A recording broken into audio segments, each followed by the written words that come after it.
Welcome to the 256th of the COVID calls. This is a daily discussion of the COVID pandemic with a diverse collection of disaster experts. My name is Scott Gabriel Knowles. I'm a historian of disasters at the Korea Advanced Institute of Science and Technology, and I'm coming to you live from Daejeon, South Korea. Today's episode is a discussion of COVID-19 in the Cancer Alley region of southern Louisiana with Wesley James and Kimberly Terrell. Just a reminder, you can catch COVID calls live every weekday at 5:30 p.m. Eastern Time on YouTube. Today is a special episode starting at 6:30 Eastern Time. And you can just go to the COVID Calls YouTube channel to watch. You can hear COVID calls anytime, recorded as podcasts on Spotify, iTunes, Podbean, or anywhere you get podcasts. You can also keep up with COVID calls via Twitter using the handle @USofDisaster or @COVID calls. Please do help spread the word and send suggestions for future guests and future topics. As I start today's episode, I'd like to read part of a news item that recently appeared on the DeSmog blog. This was published February 25th, 2021. The headline is "From Pollution to the Pandemic, Racial Equity Eludes Louisiana's Cancer Alley Community." This was written by Julie Dermansky. And I'll also put up a link to this article. I'm not going to read it in full. It's a long piece, and it has really tremendous and moving photographs that go along with it by Julie Dermansky, and I hope you'll check it out on the DeSmog blog.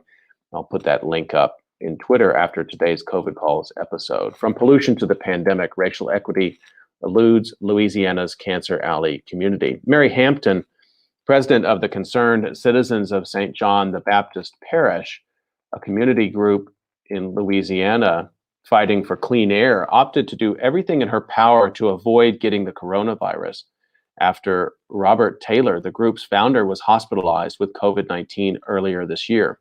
So she got vaccinated as soon as she could. Either the vaccine is going to make me sick, Hampton reasoned, or the virus is going to kill me. Like many African Americans, Hampton's hesitation around vaccination stems from hearing about the way Black men were left to suffer during the Tuskegee syphilis study, an experiment between 1932 and 1972, which withheld life-saving treatment, and from her own lifetime of experiences with unequal healthcare access.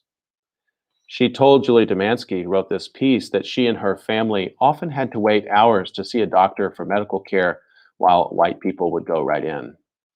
Hampton and Taylor live less than a mile from the Dinka Performance Elastomer Chemical Factory in Louisiana's St. John the Baptist Parish. This community lies in the middle of Cancer Alley, an 80-mile stretch along the Mississippi River between New Orleans and Baton Rouge that is lined with more than 100 refineries and petrochemical plants. Their fence-lined community had been exposed to harmful air pollution for 46 years before DuPont sold this petrochemical factory, which produces synthetic rubber, to Dinka on November 1st, 2015. Then, in late 2016, Taylor started the Citizens Group when the small majority Black community learned that for decades this factory had been exposing them to many toxic chemicals, including chloroprene, which the Environmental Protection Agency found is a likely human carcinogen. According to the EPA's National Air Toxic Assessment, published in 2015, which evaluates air contaminants and estimates health risks, residents near Dinka's plant were determined to have the highest lifetime risk of cancer from air pollution in the country, nearly 50 times the national average. In mid-March of last year, as the pandemic spread in the United States, Louisiana was identified as a hotspot for the virus with the steepest curve of COVID-19 infections in the country. At an April 5th, 2020 press conference, Louisiana Governor John Bel Edwards identified the African American community in St. John the Baptist Parish as having an alarming death rate. A few days later, the governor announced the new Louisiana COVID-19 Health Equity Task Force, created to look at how health inequities are affecting communities most impacted by the coronavirus. Almost a year later, Hampton told the reporter, Julie Dermansky, that she doesn't find anything equitable about how her community has been treated during the pandemic. The Concerned Citizens Group believes that equity for their community should start with the government making the Dinka plant cut its emissions to meet the maximum level of chloroprene deemed safe by the EPA for humans to inhale over a lifetime. The Concerned Citizens Group isn't satisfied with Dinka's emission reductions, which were cut by as much as 85% after the Louisiana Department of Environmental Quality and the EPA ordered Dinka to do so. Emissions, however, are still consistently above the EPA's recommended level, and the group wants the government to do more. If the state is serious about creating health equity, Hampton thinks her community should have received access to the vaccines for COVID-19 first, given their compromised immune systems and chronic exposure to harmful air pollution. But that isn't happening, Hampton explained. I was able to get a vaccine since I'm over 80 years old, but I couldn't get them for my children, who are all in their 50s, and they need them too. That was the first part of a remarkable article called From Pollution to the Pandemic, Racial Equity Eludes Louisiana's Cancer Alley Community by Julie Dermansky on the DeSmog blog, and you can check the rest of the article out there. Okay, I'd like to turn to my discussion today. Let me introduce my guests to you. Wesley James currently serves as Associate Professor of Sociology and Executive Director of the Center for Community Research and Evaluation at the University of Memphis. He received his PhD from Mississippi State University in 2009. Wesley James's primary research interests are medical sociology, demography, and rural health. He's been involved in several externally supported research projects exploring a variety of health-related issues. Currently, his research agenda is focused in three areas: U.S. mortality disparities across time and place, social determinants of health and mortality in rural America, and evaluating health and educational interventions in the Mississippi River Delta. Dr. James has published in American Journal of Public Health, Social Science and Medicine Population Health, Demographic Research, Population Research and Policy Review, and the Journal of Rural Health, among other venues. Kimberly Terrell earned a PhD in conservation biology, field of biology focused on protecting nature, from the University of New Orleans in 2011, and dual bachelor's degrees in biology and political science from Tulane University in 2005. Dr. Terrell's graduate research was conducted at the Smithsonian Conservation Biology Institute and focused on endangered cat species. Throughout her experience as a scientist, Dr. Terrell has always felt strongly connected to the culture and environment of the Gulf Coast. Inspired by this connection, she joined the Environmental Law Clinic in 2018 as the Director of Community Outreach. And with her knowledge of environmental issues and experience working with diverse communities, she helps concerned citizens engage in environmental decision-making and access the legal resources of the Environmental Law Clinic. She considers herself a native of the Mississippi River Basin, having lived most of her life in New Orleans, Chicago, and Memphis. Kim Terrell and Wesley James, thank you so much for joining me on COVID Calls today. Scott, thank you so much for having us. Thank you, Scott. And Wesley, it's good to meet you. Kim, you and I were talking just before. You were part of an earlier discussion we had on COVID Calls in the summertime, and I've had multiple conversations with experts about what's been going on there in Cancer Alley. It's good to see you again. Thanks for coming back. Good to see you as well, Scott. So I'd like to start the way I usually do, just to find out where you're calling from and what the pandemic situation is looking like there, and maybe what the vaccination situation is looking like there too. Wesley, can I start with you? Yeah, sure. So I'm calling from Memphis, Tennessee. And the situation here is that finally our city is getting a better hold on the vaccination process. We struggled earlier once the vaccines, the first two vaccines were widely available. Our city struggled a little bit, but we've been doing better now, and people are getting vaccinated much faster. Kimberly, let me bring you in. Same question. Yeah, so I'm based in New Orleans. I'm actually up in Memphis this week, ironically.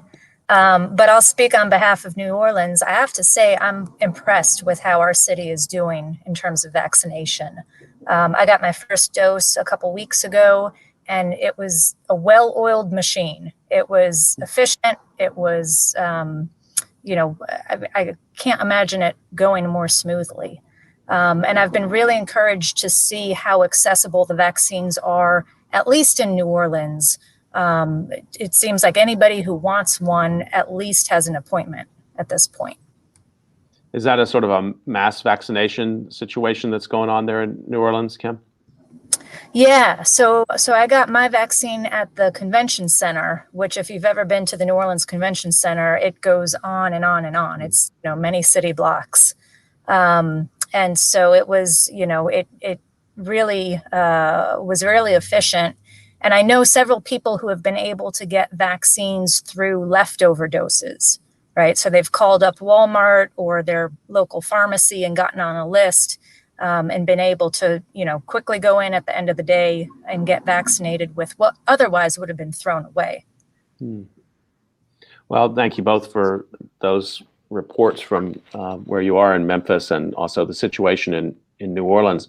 I have to say that, it's a real honor to speak to you both together. I mean, your work through this time has been just really important.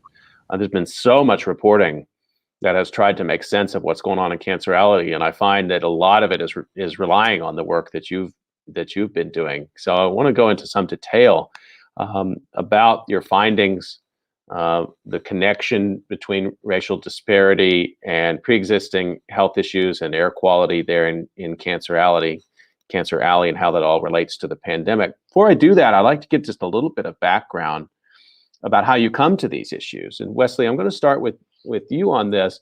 The term environmental justice is one that it was even used in the campaigns this year. It's not as far out of a term as people might have used to think that it was, to bring those two concepts of environmentalism and justice together.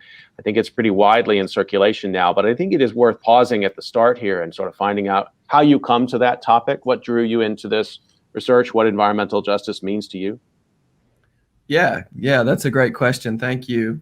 So environmental justice has been a part of sociology for as long as I've been in sociology, and going back to the 1990s. And certainly much even before that, I would say that sociologists were probably among the first scholars and activists out there who took a particular interest in this particular subject matter.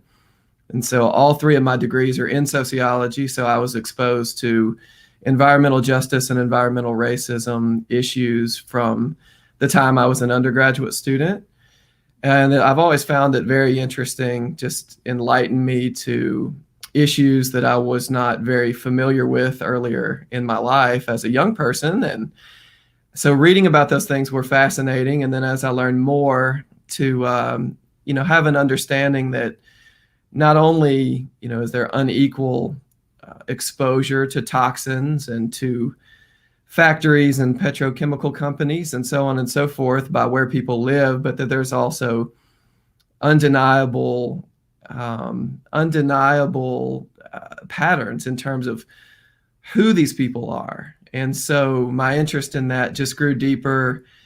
And then as a demographer, these population issues are very, very interesting to me. And so when we find that particular subgroups of Americans are exposed to some things more than others are, I just find that fascinating.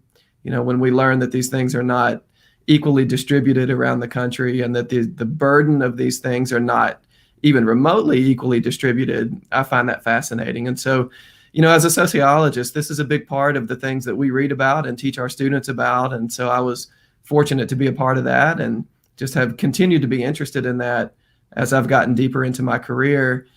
And then when I met Kim, it allowed me to kind of take my interest to another level and be involved in the research that she's doing in South Louisiana.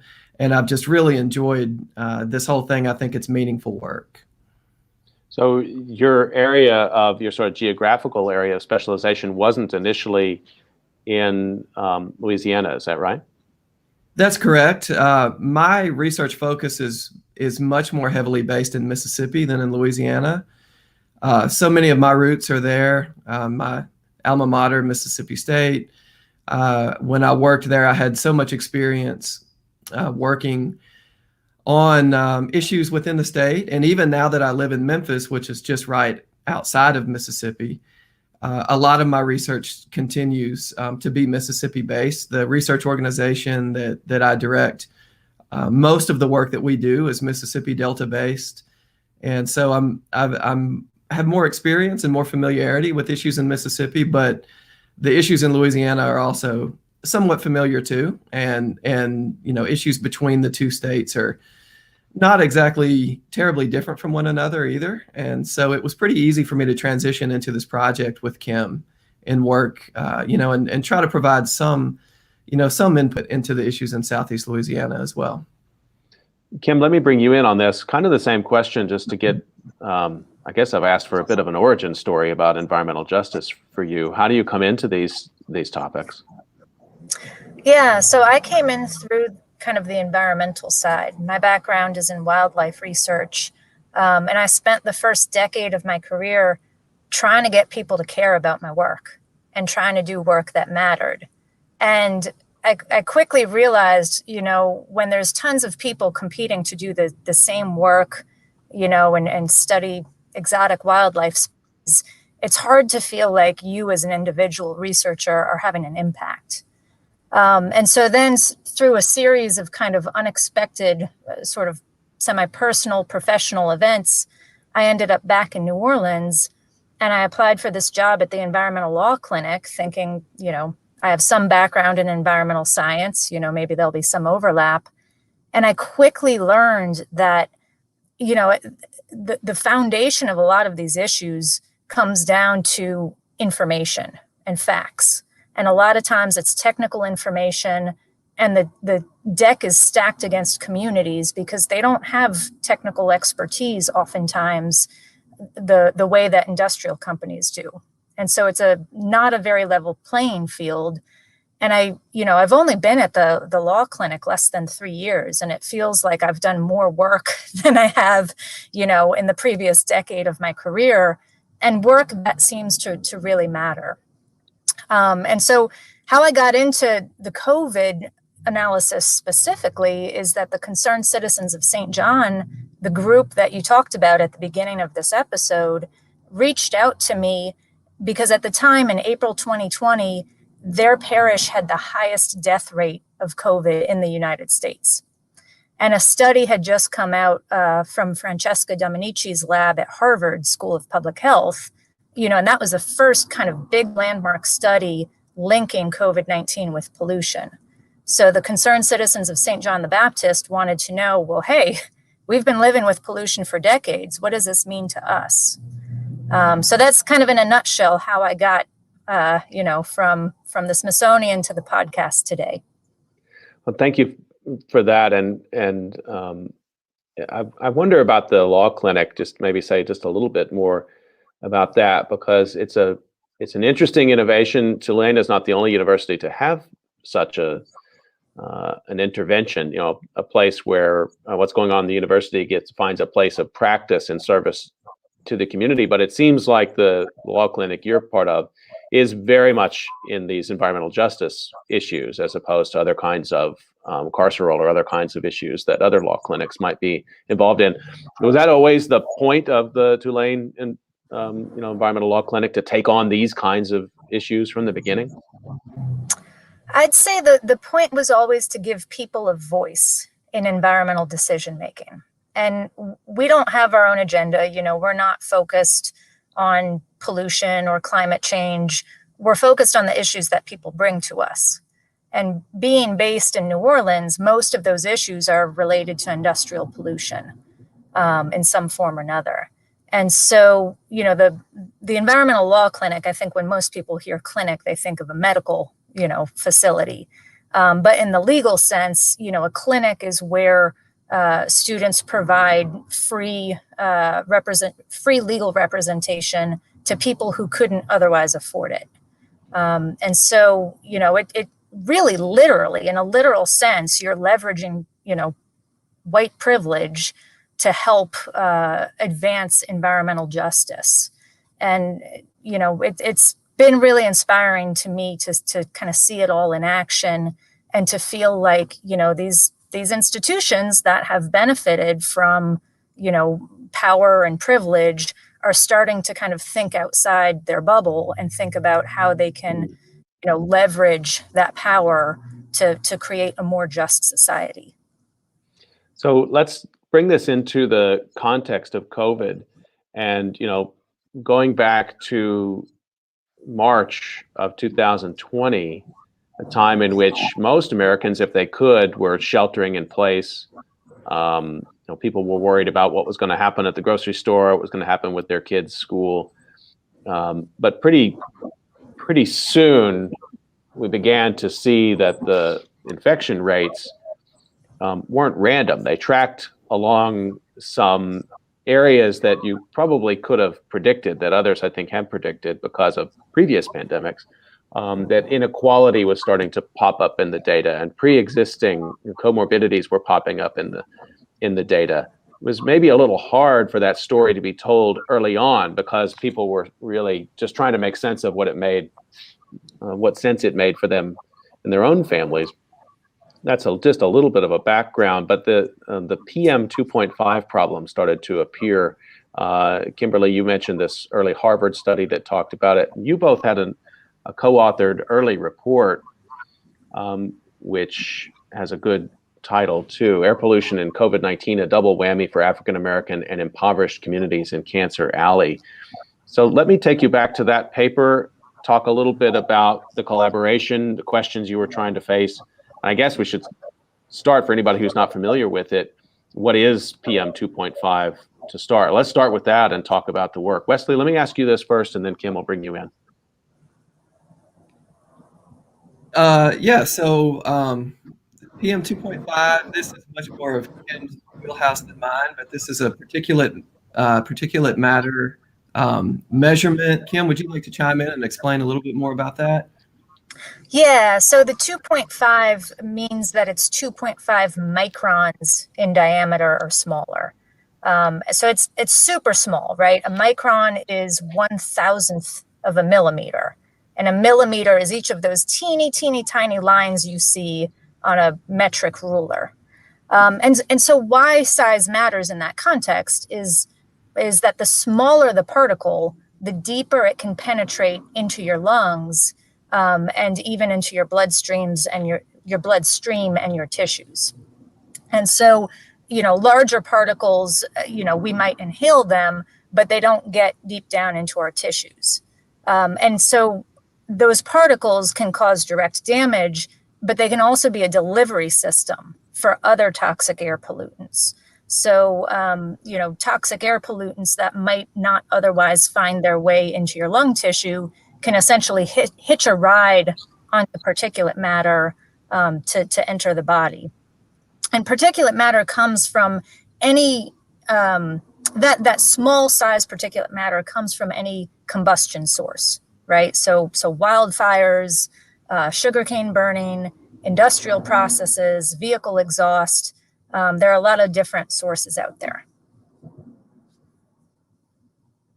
So with that as a background and as a known problem before COVID-19, now the pandemic starts to unfold in the spring of 2020.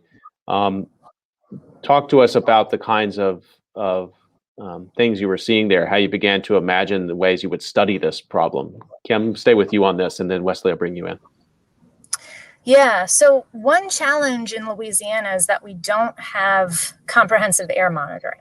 We have major gaps in air quality information. And in particular in Cancer Alley, we have huge stretches where there's, very little air monitoring, very little particulate matter monitoring. But with particulate matter, or PM, one advantage is that you can use satellite data.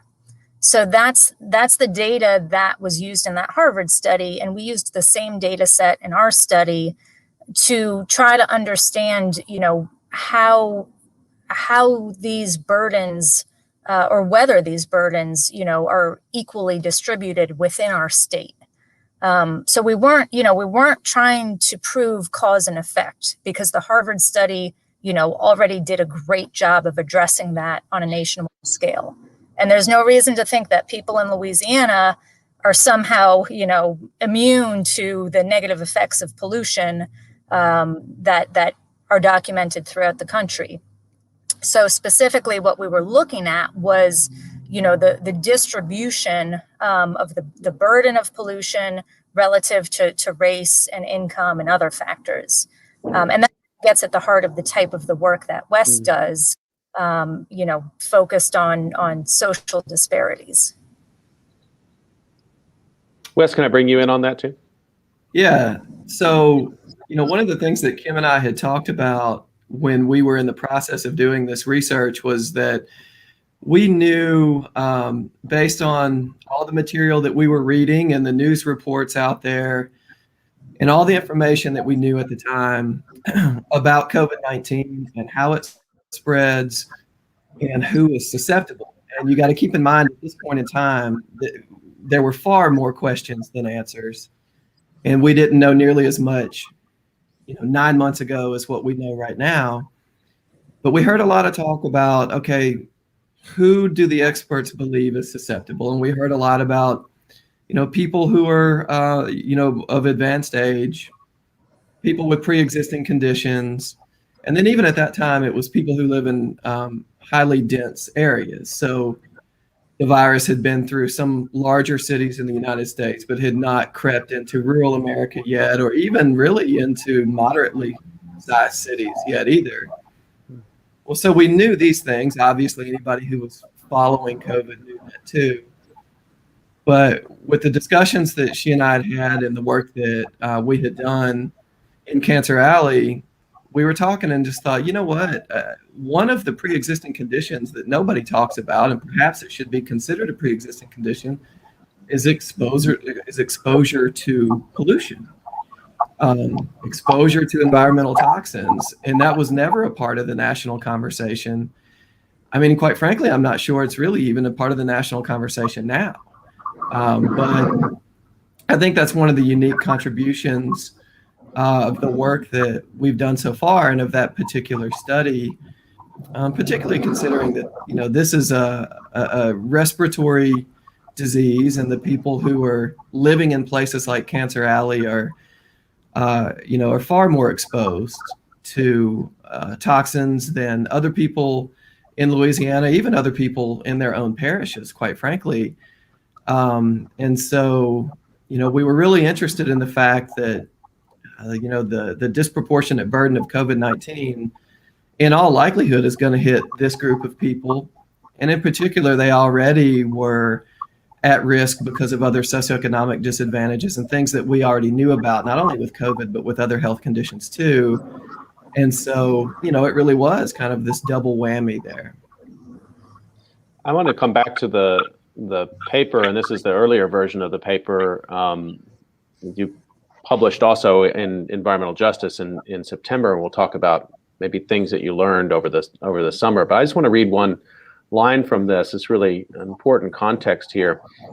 Emissions data reveal that industrial sources have become a greater fraction of Louisiana's PM 2.5, you write, since 1990, as contributions from vehicles have declined by 75%, while industrial PM 2.5 emissions have remained about the same overall.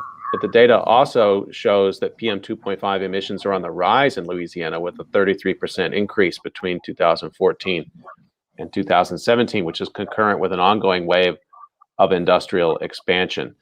I think that context, Kim, is really important because, air quality, we often, it's reported as a sort of a national issue. EPA is doing its job, and so air quality in the United States is this or is that.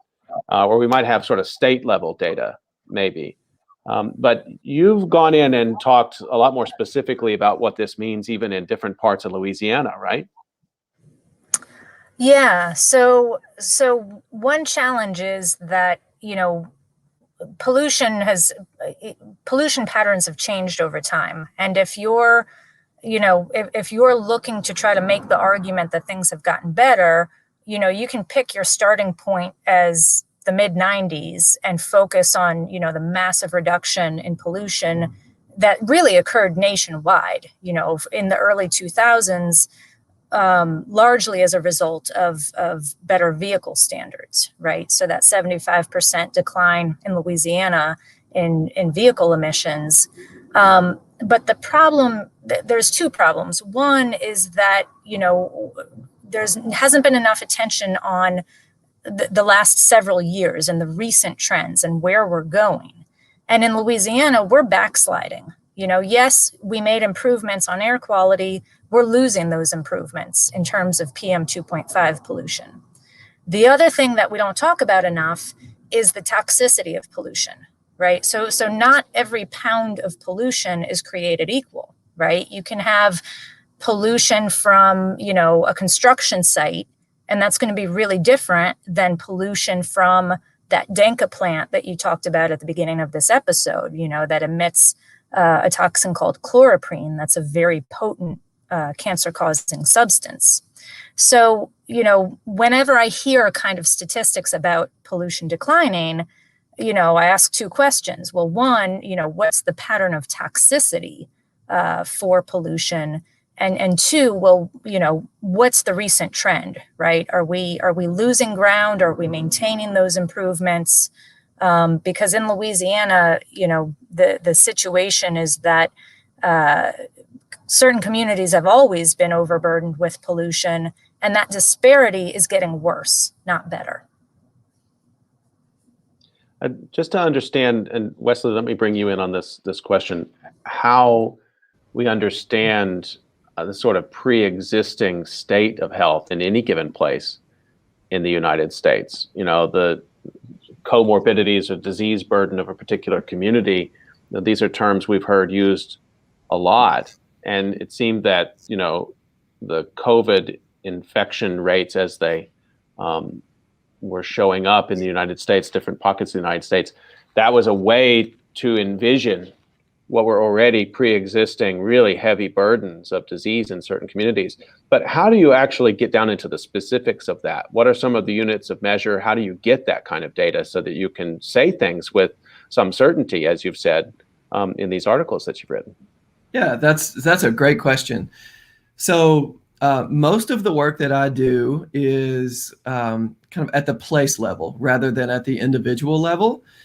And so the places that I study and have data for are typically counties. Sometimes we look at sub-county units like tracts, which kind of indicate neighborhoods or sections of counties. But the easiest data to get at a sub-state level is county level data. And so some of the things that I've done over the last several years are to take, for instance, in some of the environmental justice work that I've done, we were able to capture data of environmental toxins at the county level. And then we just basically overlay that with socioeconomic data, demographic data, census data, and then we can very easily identify hot spots. And so if you can just measure, here's where the emissions are happening over whatever geographic boundaries they may be, tracts or counties. And then we can just simply say, all right, who lives there? And we often map these things and visualize them, and then it can be really eye-popping. And that's what we found, that people are very interested in that kind of thing. So, maps of Cancer Alley, for instance, we can just show here's heavy, heavy, heavy levels of emission. So we sort of indicate this as people who would be at risk for cancer-causing illnesses and various other things as well. And shade those certain neighborhoods a certain color to indicate who lives there. And then boom, it's like, wow, that is quite the disparity right there.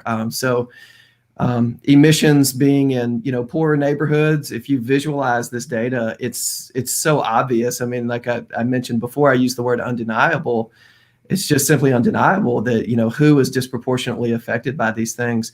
So that's the type of data that I typically use. And it's just really cool to be able to, put one layer of data on top of another and often visualize this data. And then the outcomes are very obvious at that point. So, Kim, this is a a kind of a simple question, but I think it has a complicated answer. When you see these patterns reflecting that this pollution is dropping on African American communities, why? How do we explain that pattern? Because it's not something new. Those people didn't just move there yesterday. There's a historical grounding to this that seems to be pretty important to understanding what we're looking at here. Yeah. So with the communities that we work with at the clinic, in every case I can think of, the community was there first, and the industrial plant moved in second. So, I've heard it described before that the plants go in the path of least resistance, right? And so, they go in places where people don't have the resources to fight them, where people, are working multiple jobs. They're not plugged into their state Department of Environmental Quality. They don't know how to sign up for public notices of permits. And importantly, they don't have local and state political representatives working on their behalf, on behalf of their health. So, it's an issue that we've seen again and again. And in St. James Parish, which is just west of St. John the Baptist, the parish that you talked about at the beginning of this episode, in St. James, the parish council actually developed a land use plan that took the African American district of the parish, which is District 5 and District 4, and zoned or considered large, or I should say classified large sections of those districts as residential / future industrial. And if that characterization doesn't tell you, what the problem is, I think that's just about the clearest illustration you can have. The whole point of land use planning is to keep people away from, harmful or disruptive development. And so to take a residential area and say, yeah, this is going to be industrial, goes against every foundational, purpose of land use planning. But just to stay with that for a second, that zoning, the devil is really in the details here. Residential, future, industrial. So that means that you're seeing a pattern that these companies are moving in with the intention that the people who live there now are going to move out, that they're going to make it impossible for them to stay. I mean, I know none of us are privy to the long-term real estate plans of any given petrochemical company, but that's a really striking sort of vision of a future in which these communities are not meant to stay there. Yeah, and I think the part of it that's most disturbing to me is that planning is by the local parish government. It's not, the industry did not create that plan. That plan was created by, the parish level representatives whose job it is to, protect the interests of their constituents. So, it's something we've seen kind of repeatedly, not necessarily in the form of a land use plan, but, a lot of the communities that we work with, have similar stories of these plants coming in to the African American parts of the parish. And there's a really excellent documentary called Mossville, When Great Trees Fall, that talks about how a community, Mossville in Southwest Louisiana, which is kind of like it's more industrialized than Cancer Alley, but it never gets talked about. And that community was literally, most of it was paved over by a single expansion of a particular plant. Wesley, what is the demographic data? Sorry, go ahead, Wesley. Come in on that, and then I want to ask you another question. Yeah, I just wanted to add that I think you brought up a great point. And you had mentioned that, perhaps the intent is for the people who live there not to live there long term. But what could, potentially be just as bad and maybe in many people's eyes even worse is that some of these people may not be able to leave. And so we'll see declining home value. So even if people wanted to leave and sell their house, well, that could be a really difficult endeavor. And so what you may see is just sort of this concentration of people with very few resources, and any resources and any other, positive amenities in that community may be able to leave, but that doesn't mean that every individual or every family will be able to leave. And so you see just even this greater concentration of poverty and of a lack of resources, which can include a lot of things. A lack of food, it could become a food desert, so no healthy food around. Maybe even public transportation doesn't go there, so it can be hard to get to work or keep a job. Housing values decline. The quality of schools can potentially decline as well, and these become less attractive places to live. And so it's really important, even though some people may leave, others kind of get trapped there, and it just becomes this really negative cycle. Just want to stay with that for a second, because there's something that was surprising to me when I found this played out in Philadelphia. There's an old refinery, very old, going back into the 19th century. It's been a petrochemical refining center one time or another in the Point Breeze neighborhood in Philadelphia, the Sunoco refinery. And one of the things that's often been talked about when people raised alarm, and they said, we don't want that here. Of course, the supporters of it will say, well, this is a job creator. This is a wealth creator. And so why would you shut down? Why would you say that this is a problem? This is really creating, we'll deal with the environmental problems, yes, but we have to focus on the economic issue at the core of it. And one thing we saw in Philadelphia is that the jobs that are being created are not in the Point Breeze neighborhood. In fact, a lot of people who work in that plant live in New Jersey. They live far away. So the benefit of those jobs not even accruing to the state of Pennsylvania. They're going somewhere else. I've seen a similar pattern play out in Port Arthur, Texas, where I've had the opportunity to talk to John Beard, who's an environmental justice activist there.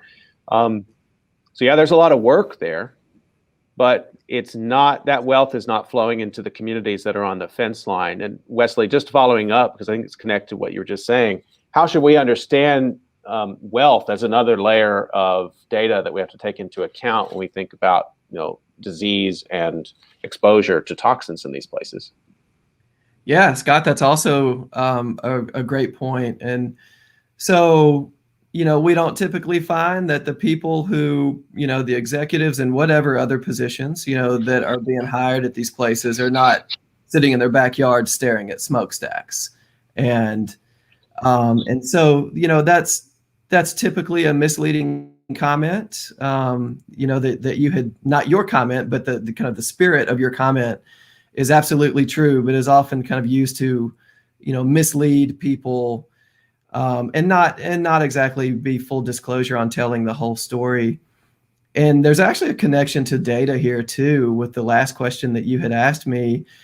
One of the things that Kim and I, and I'm sure many others out there, would really like to be able to measure is data at a finer geographic level. And so we can really parse out the health differences between people who live incredibly close to these places versus people who may live in the same county or the same parish, but a little bit further away, maybe on the periphery of those counties or X number of miles away from these facilities. And if we're able to do that, we can answer some really important unanswered questions right now about disparity and geographic location, which would have a lot to do with, the residential patterns and the wealth of people who may get jobs at these places versus people who may or may not work there but live near there too. And that's a really important distinction to make, but sometimes it's very hard to measure. That is really interesting and ties back, Kim, to something you said earlier about a sort of lack of air quality measuring that goes on in, like, St. John the Baptist Parish. It's not, to talk about it even at the parish level is complicated, as we've just seen, because there are competing economic interests there. And from what you were saying earlier, we don't have a lot of good data about air quality in different parts of a region as big as a parish. Say a little bit more to us about that issue, because it sounds to me what we're describing is that even within what some people might think is a relatively small piece of land, you have a lot of economic diversity, racial diversity, and exposure diversity, even in that space. Yeah, and I'm actually going to go off camera because you were breaking up a little bit, and I want to make sure everybody can hear me.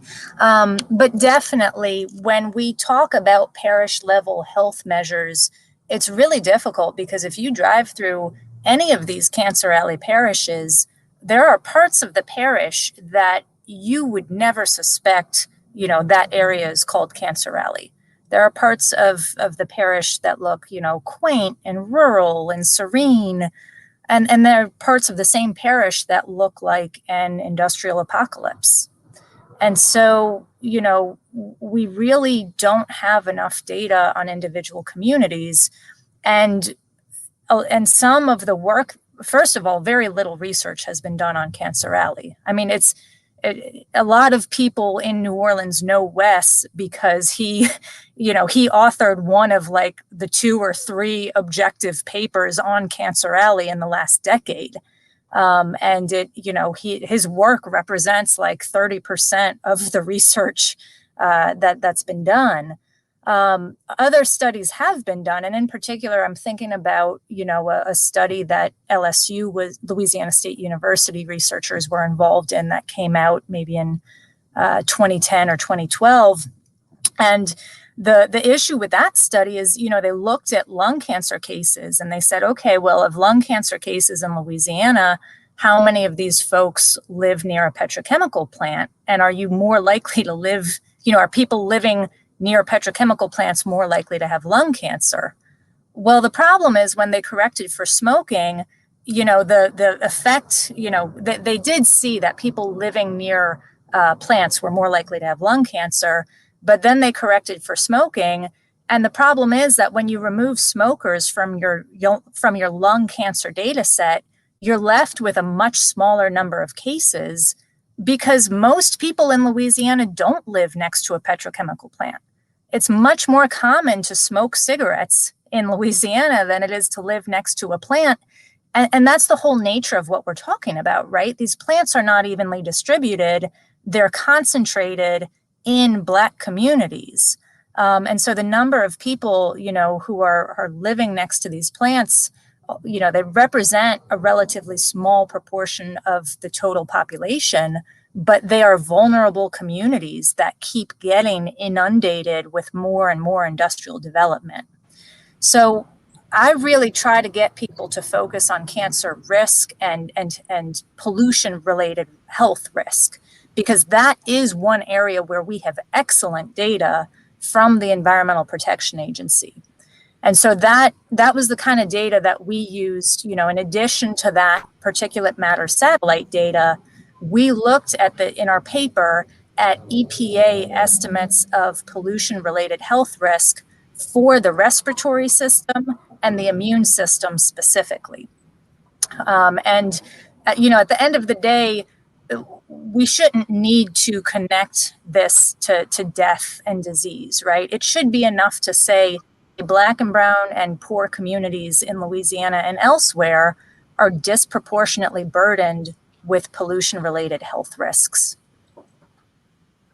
Just a reminder, you're listening to COVID Calls, and we're talking about the pandemic in the context of air pollution in Cancer Alley in Louisiana with Kim Terrell and Wesley James. They published an article in September of 2020 in the journal Environmental Justice titled Racial Disparities in Air Pollution Burden and COVID-19 Deaths in Louisiana, USA in the context of long-term changes in fine particulate pollution. So staying with this issue that you started to write about in the spring through the summer and then into the fall, and I just want to follow up on that. Did you see any changes in the data over the summer in terms of infection rates? What was changing as the pandemic itself was changing? And I want to ask that. I want to sort of have a second question connected with that, which is, my memory is that EPA relaxed some of its standards in the pandemic as well. There was some sort of emergency suspension of certain air quality standards. I don't know if that's a suspension of the standard or a suspension of measurement. Maybe you can clarify that a little bit, but I've seen some reporting that indicated that the air quality might have even gotten, ironically and terribly, worse for people who live in these areas. during this time. I don't know, Kim or Wes, if either of you can address some of those concerns. Yeah, so the early on in the pandemic, EPA relaxed reporting requirements for industrial plants, and in addition to reporting, also that includes monitoring, right? So monitoring air and water pollution and reporting that, and the idea was that if that work can't be done sort of in a COVID safe way, you need to give plants some flexibility. And in theory, that makes sense. But in Louisiana, the problem is that we often see, situations abused and taken advantage of to the detriment of the community. And I think if we had confidence that our state was working to protect the health of citizens, maybe people wouldn't have been quite so concerned about EPA, relaxing those requirements. And that was like a temporary relaxation. But ultimately, we really don't know how COVID has affected air quality in Cancer Alley because we don't have enough air monitors. We know in some communities, for example, some environmental justice communities that are adjacent to airports. I'm thinking of, the community around JFK in New York. That community actually saw an improvement in air quality from a reduction in airplane traffic. But in Louisiana and Cancer Alley, our industrial plants continued to operate throughout the pandemic. And what we saw was, this claim that they were creating, essential products. But the challenge is that, we don't have any objective data for the products that they create or the economic benefits that they create.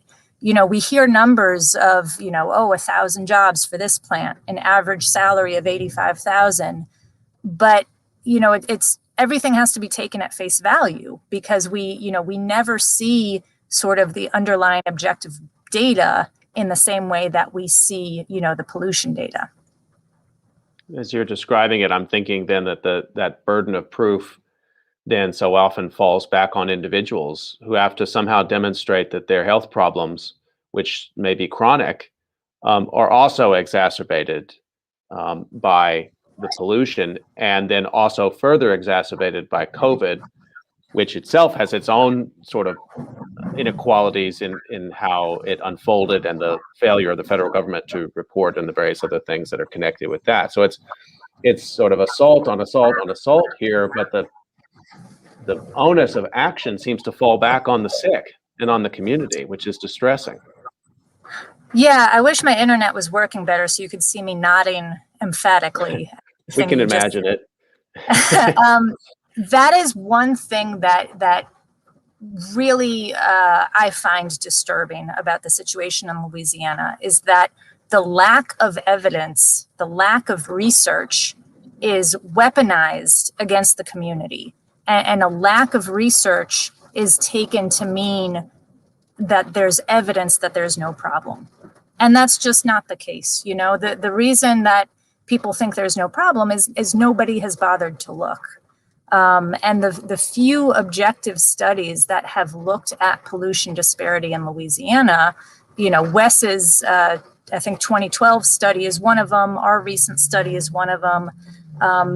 Like Wes said, it's undeniable. It's crystal clear that where you have higher proportions of African Americans, you have drastically higher pollution. Wes, let me give you a chance to speak to that, and then I want to also ask you how these kinds of studies do get taken up among local community members and environmental justice communities. How do they build on the data that you're showing, the studies that you're making? How can they build on that to try to make a healthy environment for themselves? Yeah. Well, there's a couple of points really that I wanted to mention. A couple of minutes ago, you had made a mention, Scott, of how the pandemic maybe has changed, throughout, since it's been a year now, and the Cancer Alley parishes. But there was one really important thing that your comment made me think of. And back when St. John was, let's see, one of the highest rates of COVID mortality in the U.S., I believe, is what Kim had cited. That was, not only interesting just for that fact itself, but that was also before COVID had started to creep into rural America as well. Now, St. John is not too awfully far from an urban area of New Orleans, but it's still largely considered a rural area. And so the fact that it happened there faster than it happened anywhere else in rural America is pretty noteworthy, in my opinion. And so I wanted to make mention of that. And then to the other point, one of the important things that we as social scientists just want people to understand is that this is not an exception to the norm. This really is the norm when it comes to, environmental issues and race and demographics. That, we know this is not a one-off case, because we see this happen not only in Cancer Alley, but in cities and in states all across the country. And it's not just right now. It's happened, there are documented cases for decades upon decades upon decades. And we just think that, one of the most important things we can do as social scientists is just try to get people to understand that this is important because it is a pattern. And since it's a pattern, and since it's unevenly distributed, and people without means are typically the ones facing the greatest burdens, that it really is our duty to not only educate people about this, but to get more people concerned about it, so then something can be done about it. And, that's a long process that's been undertaken for a long time, but we don't need to stop. This process of educating and getting more people to care about these issues is just absolutely critical. Scott, you're muted. Thank you for that catch. I appreciate that. In this kind of a setting, Wes, I'm thinking also I had the opportunity last year to meet Wilma Subra, who's a well-known figure in Louisiana and nationally, as a person who really sort of provides scientific intervention to assist local communities with their claims. Because what you've both been describing here is a really disturbing pattern where, in the absence of data or the absence of studies, powerful interests can say, see, there's nothing really to see here, or there would be research. I mean, you're in that space, Kim and Wes, and your work is in that space. How do local environmental justice activists work with your studies? I mean, because ultimately they're the ones that are there, breathing it, living it, getting sick.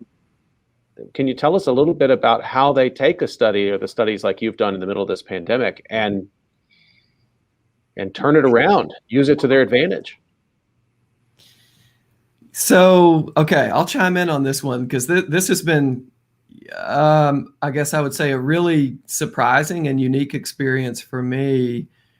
My original publication on Cancer Alley was, I believe, in 2012. So it's been a number of years now. And my co-authors and I at the University of Memphis, we published the study. We were happy about it, and we thought we had really interesting findings. But I mean, honestly, like many publications that professors get, maybe you don't really hear much else from it. And a few years went by, and then suddenly a handful of people from New Orleans start reaching out to me and saying, hey, would you like to come down here and talk about your study? And, we have an interested audience. We have an audience of grassroots individuals who are, really care passionately about this topic. And we'd like to talk with you. We'd like to hear, kind of your own interpretation of your work. And so I don't even know exactly, how that happened, but probably 4 or 5 years after the initial publication of that study, then people started to reach out to me. And well, I'm assuming it probably happened because, as Kim said, there just weren't very many peer-reviewed studies done in Cancer Alley. And so I guess I just kind of had the good fortune of having one of the few. And so that's, allowed me to have these opportunities to come and talk to, activist groups and, grassroots organizers and so forth. And then even really the most rewarding one was I actually was able to go to St. John and speak in a chapel to a group of local residents, who had organized, and it was really rewarding to get to meet them and see the people who live this life every day. But I must have just been picked up by some people who really cared, and they wanted to use any information they could possibly get to help to make their case that, hey, this is happening in our community. Something needs to be done about it. Somebody needs to listen to us. And so from my personal experience, that's how my work kind of got into those circles. But it's been great. I've been really, just really happy and fortunate that I've been able to do that and play a small role. Had the opportunity. Go ahead, Kim. If I can quickly add, I'm sorry, I have a lot of background. But the other way that it really matters is in permitting decisions. So anytime any of these big plants, wants to build, they need a permit, almost always from the state government, often also permits from the federal or local government. And in Louisiana, our State Department of Environmental Quality has said there is no disproportionate impact. There is no pollution disparity. And, having an academic paper that you can point to that's objective and peer reviewed can be a really powerful advocacy tool in that permitting process. Well, we're almost up on time on this discussion with Kim Terrell and Wesley James on COVID calls today. Just a final question, and Kim, I'll ask you first, and then Wesley, turn it to you as we wrap up. What should we be looking for next? I mean, this pandemic is a disaster that plays out in multiple different acts. And of course, people are being vaccinated now, and one hopes that brings their risk down. But of course, the underlying risks of poor air quality on health are still going to be there in Cancer Alley. And the pandemic will be unevenly distributed, of course, as we go on. There will be flare-ups. Fourth wave is underway in certain parts of the United States, so I don't know how that's impacting Louisiana. So I guess the question to you is, how will you continue to be engaged in drawing out these connections? What's the next stage of the research for you, Kim? Yeah, so right now I'm looking at kind of continuing along the line of, relating health to pollution. And I kind of don't want to give too many details because I'm working on an analysis. Wes, I'll tell you about it at some point. But, working towards kind of another analysis that could be similarly a powerful advocacy tool. And just to end on a positive note, I will say that I have been so impressed by Cancer Alley communities, how seriously they're taking the pandemic and how careful they're being with respect to COVID. A lot of these groups have spent, for example, Rise St. James and Concerned Citizens of St. John the Baptist Parish, they have giveaways where they give away masks and they give away hand sanitizer, and they encourage their fellow community members, to mask up and be safe and socially distance. And, to me, that solidarity is something that no one can take away from them. And I'm so encouraged to see that. And I hope that saves lives. I appreciate that note and pointing out that solidarity and that action. These are not communities that are passively sitting by and letting this happen. They're taking their own action, and they are pretty organized. Wes, what are you looking for in terms of research going forward from here? Ideally, the next step would be just to continue to collect as much data as we have, and then hopefully be able to get data at finer levels of geography. And it's easier said than done, but I think it could be possible. and that would help us answer the next step of really important questions. And so, ideally, that's what would happen, and hopefully it will. Just want to remind folks you've been listening to COVID Calls, and you can catch COVID Calls every weekday, 5:30 p.m. Eastern Time. Program note, I am starting to move more Korea and East Asia-based episodes into the COVID Calls lineup, and that will happen this week. The next COVID Calls you can catch will be at 5:30 p.m. Korea time on Friday. And of course, if you can't catch that call live, you can always catch them later on Periscope or YouTube or on podcasts, wherever you get podcasts. And my discussion on Friday will be with Professors Jaewon Yoon and Young-Sub Choi. We'll be talking about face masks and the use of face masks and PPE in East Asia and the pandemic, but also the deep, rich historical background of that usage. So please do join me Friday, 5:30 p.m. Korea time for that. And I want to thank my guests, Wesley James and Kim Terrell, for their time today, and also just for patiently explaining how they're doing this work, how they're imagining this work, and the social impact of this work. It's just been really fundamental in this time. Thank you for it, and thanks for making time for this conversation. Thank you, Scott. Thank you so much, Scott. Thanks, everybody. Stay healthy, and we will see you on Friday on COVID Calls.